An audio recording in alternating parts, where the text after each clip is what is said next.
Olá, que a graça do Senhor Jesus esteja com você mais uma vez. Estamos prontos para continuar aqui a nossa meditação diária na palavra, sendo guiados aqui pela lição na Escola Sabatina. E eu agradeço a sua companhia todos os dias, diária, sua colaboração quando você compartilha esse vídeo com outras pessoas. Agradeço suas orações aqui por nós também. Continue fazendo assim, viu? Se ainda não é inscrito ou inscrita no nosso canal, não se esqueça de fazê-lo. E ao final de deixar o seu gostei ou não gostei. Um legado de amor. Quero dizer para você que Jesus nos deixou o principal ensino, que é justamente o amor que devemos sentir primeiro por Deus e depois pelo próximo.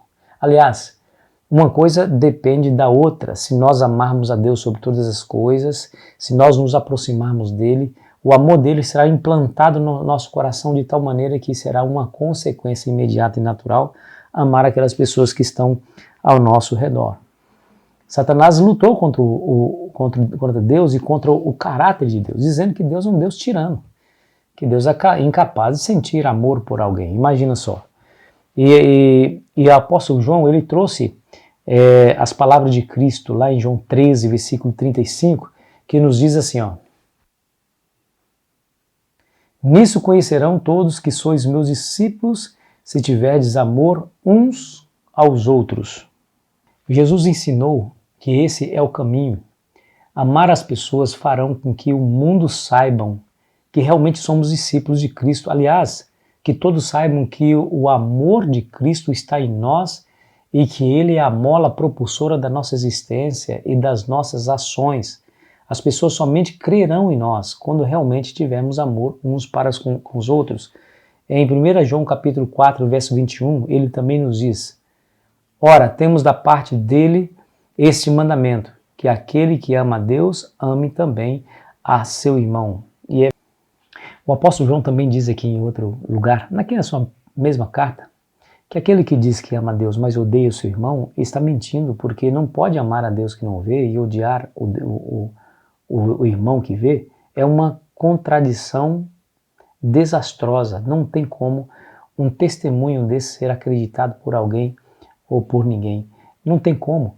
Como diz que ama a Deus, mas odeia e demonstra ódio por aquela pessoa que está ali ao seu lado. Aqueles que são verdadeiramente convertidos, aqueles que têm o eterno dentro de si, de maneira muito natural, produzirão esse sentimento extraordinário que é o amor uns pelos outros. Essa era a marca inconfundível da igreja do primeiro século. É a marca. Tertuliano disse que certamente essa característica era visível nos cristãos. Ele diz assim: são principalmente os feitos de um amor tão nobre que levam muitos a colocar uma marca sobre nós. Vejam, dizem, como amam uns aos outros. Tertuliano testemunhou exatamente dessa característica inconfundível da primeira igreja, a igreja primitiva. Aconteceram duas grandes pandemias. Nós estamos acostumados com ela, né?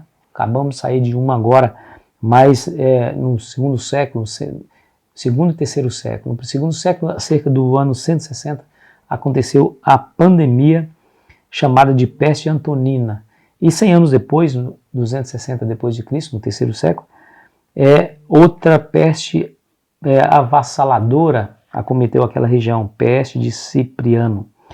E essas pandemias devastaram o mundo. Milhares de pessoas foram mortas, cidades inteiras foram afetadas irreversivelmente, quase que aldeias foram desaparecendo e cidades inteiras, restavam poucos habitantes vítimas dessas pandemias. O que se destaca da história foi o ministério altruísta de cristãos que se colocaram em perigo de contágio quando formaram eles próprios um exército de enfermeiros para cuidar dos doentes.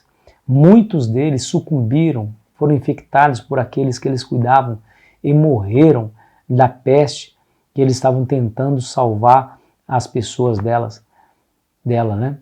E isso foi um impacto muito grande, a ponto de muitos se tornarem cristãos diante desse extraordinário exemplo. E aqui o historiador diz o seguinte: no auge da segunda pandemia, por volta do ano 260 depois de Cristo, Em uma carta de Páscoa, Dionísio escreveu um longo tributo aos heróicos esforços de enfermagem dos cristãos locais, muitos dos quais perderam a vida enquanto cuidavam dos outros.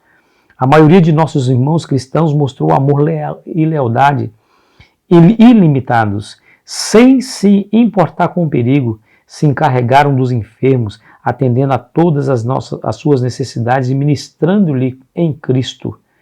Com eles partiram dessa vida serenos e felizes, pois foram infectados por outros com a doença, atraindo sobre si a enfermidade de seu próximo e aceitando alegremente as suas dores. Eu fico pensando assim, nós precisamos demonstrar tal sentimento. Quando que a geração de cristãos do presente irá manifestar um amor assim? Esse amor não é fruto do esforço humano. Esse amor é fruto da conversão genuína. Esse amor é fruto da habitação sem reserva do Espírito na alma, purgando da alma aquilo que a afasta de Deus. Quando eles se sacrificam para fazer a vontade de Deus em primeiro lugar, nunca rejeitando a Cristo, nunca rejeitando as suas ordens, aqueles que são leais e submissos até diante da morte. Esse, sim, esse consegue, não pela força que há nele, mas não pela força própria humana, mas pelo que há dentro dele, o Espírito Santo do Senhor, o Espírito Divino que nos habilita a viver à altura dos ideais divinos. Essa geração só vai fazer e reproduzir tal amor quando ela de fato se converter inteiramente a Jesus. A pergunta é, meu amigo e minha amiga, estamos nós dispostos a demonstrar e a viver tal amor? Estamos nós dispostos e desejosos de buscar esse sentimento, de buscar a presença de Deus com tanta intensidade, a fim de que esse sentimento invada nossa alma, nosso coração, de maneira que as pessoas possam ver em nós essa ação de amor pelo próximo? Por isso eu quero dizer para você que é só assim que o mundo vai dar crédito à nossa pregação. Do contrário, eles não acreditarão. O nosso testemunho não será eficaz, não convencerá ninguém. Querido amigo, querida amiga, nós precisamos de uma conversão genuína. Nós precisamos imediatamente ir a Cristo em busca de perdão, em busca de conversão, em busca do poder do Espírito Santo habilitando-nos a viver de acordo com o que Ele pede nas Escrituras. Porque do contrário, nós estaremos falando ao vento. As pessoas não irão nos dar ouvidos e muito pelo contrário, irão desdenhar da nossa pregação. Que nós tenhamos esse mesmo sentimento. Vamos buscar ao Senhor juntos? Vamos buscar? Que tal? Feche os olhos, ore comigo. Pai, nos ajude, Senhor. Não há força em nós.